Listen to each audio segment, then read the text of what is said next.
I forgot how to do this again. I forgot how to pump up tires.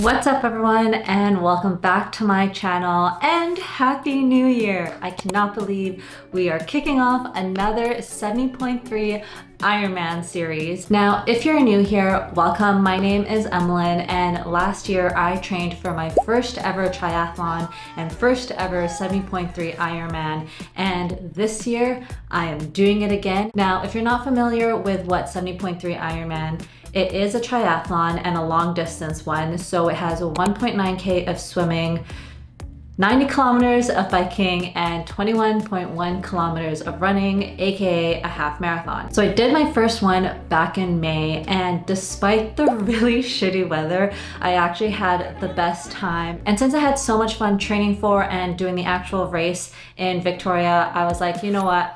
I want to sign up for another one. So I signed up for 70.3 Oregon, which is coming up this July. I believe it's like the 21st or 22nd, something like that. All I know is the tail end of July this year. And since I already invested a lot of money in the equipment and all that gear last year, I was like, it only makes sense to sign up for another triathlon. So since this is going to be my second 70.3, there is going to be a little bit more of a goal to this one since I set the baseline with my first one. You know, the first one was all about learning, soaking in the race vibes, and just trying to get a feel of what it was like as a first timer. And I found that taking this mindset really shifted how I approached my training. You know, there wasn't a pressure to be faster, there wasn't a pressure to get faster times, etc. Of course, I want to take the same approach to this race, but since I laid out a baseline, there are some goals I do want to work towards. Now, of course, the obvious one is try and PB my overall time, but more specifically, I do want to improve cycling since it is my biggest weakness out of all of the disciplines. And so I know there's still a lot more for me to learn there, so that's definitely something I want to focus on going into this race. My overall bike time for 70.3 Victoria was, I believe, 3 hours and 50 minutes. It was quite rolly, which, you know, as a first time cyclist, it was pretty hard. So I definitely want to work on some climbing this time around to strengthen my legs, especially when it comes to this course. I believe it is rolling, not as rolly as Victoria, but there are still some rolling hills. So I want to make sure that I'm prepping my body and prep for those hills. And of course, an even bigger weakness of mine, which I would like to continue improving, is working on my nutrition and hydration. So last time in Victoria, I was so on top of my salt intake, my gels, etc. But because it was so cold, I told myself, you know what, I probably don't need to drink as much water because it's not hot.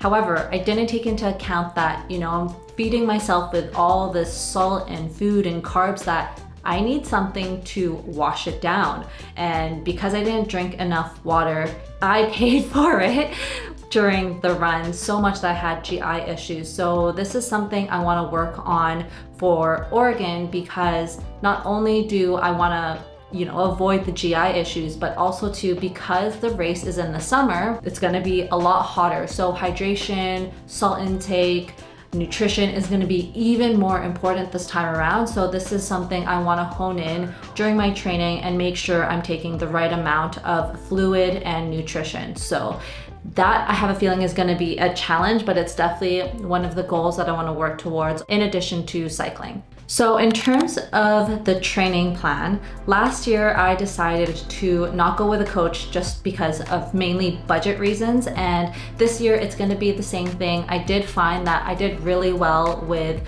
just going with an online training plan. Of course, there were a bunch of resources I had to look at and do my own research. There was a lot of trial and error. Sometimes this might not be the best option for someone who's just starting out. You know, I've went the coach route with running, and I've done online training plans. And, you know, if you are looking for that accountability person and someone to take out the guesswork, then going with a coach is definitely the best option. And so this is obviously a personal preference, but this is what I'm going to go with, mainly because budget reasons. Last year I was training with Motive, and for the most part I did enjoy it, but there's a few things that I wasn't a fan of.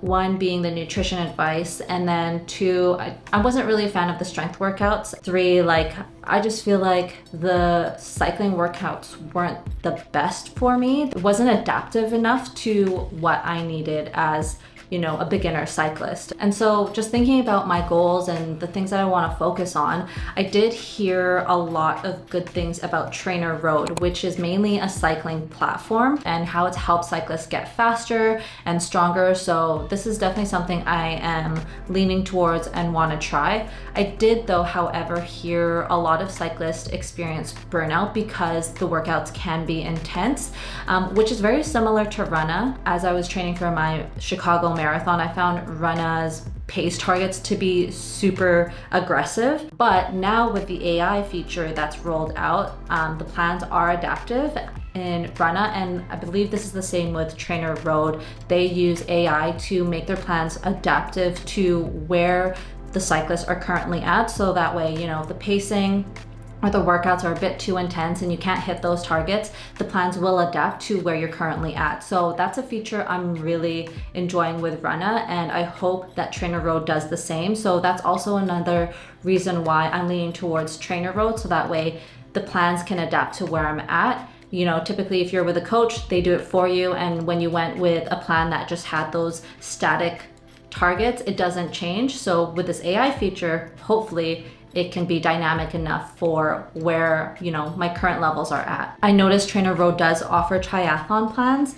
Depending on what the runs are like, I might still use Runna, since I've already paid for Runna when I was training for the Chicago Marathon. So I'll play it by ear and see what the runs are like. You know, ideal scenario, I'm gonna stick to Trainer Road and just follow the whole plan entirely. But if the runs aren't meeting, you know, my goals, then I might switch to Runna, because Runna also offers triathlon plans specific to running. So I might have to do, you know, go back and forth between the plans, but we'll see. We'll play it by ear as the months go by. So in terms of what the training is gonna look like over the course of the next few months, you know, when I was training for my first 70.3, I gave myself ample of time to train and learn everything because I was completely new, especially from a cycling perspective. Now that I have some familiarity with 70.3 triathlon training, and my race is still kind of far away, my specific 70.3 training probably won't start until around March or April. But that being said, it's been a while since I've done some cycling and swimming. So the next few months is really to get back into building up my baseline and focus on improving my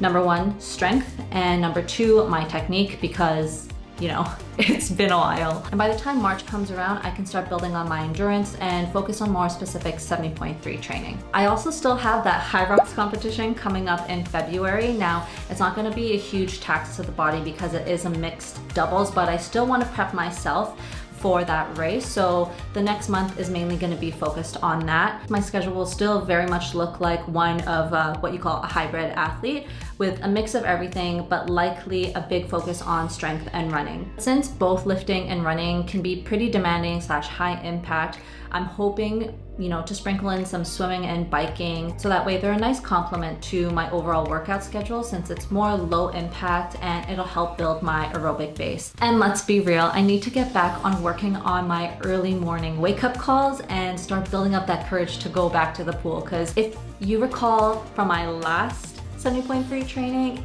it was a struggle to wake up early and get to the pool, so much that I skipped a lot of those swim sessions. So I'm hoping this time around I can work back that routine and going to the pool won't be as hard. That's the plan for the next few months. I'm sure it's gonna be another roller coaster of a ride because it's only my second one, and I know there's still so many lessons to be learned. So I hope you stick around, and if you haven't seen my earlier series where I trained for my first 70.3 Ironman, you can check that out here. And with that, I'll see you in a later video. Bye.